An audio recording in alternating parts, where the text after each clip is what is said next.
Hi friends, welcome to Abbas kitchen. இன்றைக்கி நாம் அதிராம்பட்டினத்தில் செய்யக்கூடிய ஒரு ரெசிபி பார்க்கலாம். அதுக்கு ரேசன் பச்சரிசி எடுத்திருக்கேன். பச்சரிசி 1.5 கப் அளவுக்கு எடுத்திருக்கேன். இதை நல்லா ஒரு 4-5 தடவை கழுவிட்டு எடுத்துகிட்டு வரேன். அரிசி கழுவிக்கிட்டு வந்துட்டேன். இதில் ஒரு 15-20 பல்லு பூண்டு எடுத்திருக்கேன். பூண்டை இந்த மாதிரி தோல்லாம் எடுத்துகிட்டு வச்சுருக்கேன். இப்போ அதை சேர்த்துக்கலாம். 1/2 டீஸ்பூன் அளவுக்கு வெந்தயம் எடுத்திருக்கேன், அதையும் சேர்த்துக்கலாம். கல்லுப்பு எடுத்திருக்கேன், அதையும் சேர்த்துக்கிறேன். நம்ம எந்த கப்பில் அரிசி எடுத்திருக்கோமோ அதே கப்பில் 4 கப் அளவுக்கு தண்ணி சேர்த்துக்கணும்.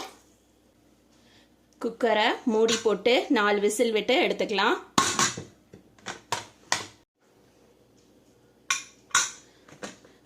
விசில் வந்துருச்சு, ஓப்பன் பண்ணி பார்க்கலாம்.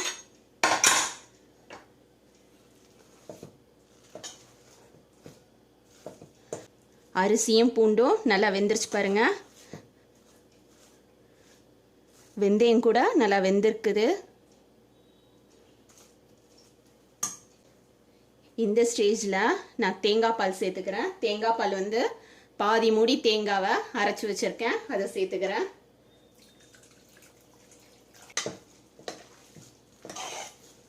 தேங்காய் பால் சேர்த்ததுக்கப்புறமா நல்லா இந்த மாதிரி மிக்ஸ் பண்ணி விடணும்.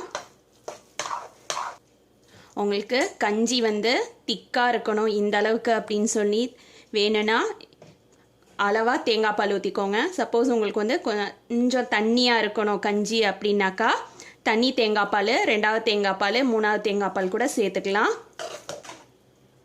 எனக்கு கஞ்சி கொஞ்சம் தண்ணியாக இருக்கணும். அதுக்காக நான் 2வது தேங்காய் பாலும் 3வது தேங்காய் பாலும் சேர்த்துருக்கேன்.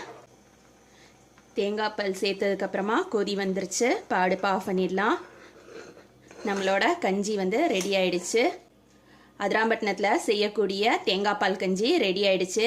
இதே மாதிரி நீங்களும் உங்கள் வீட்டில் தேங்காய் பால் கஞ்சியை செஞ்சு பாருங்கள்.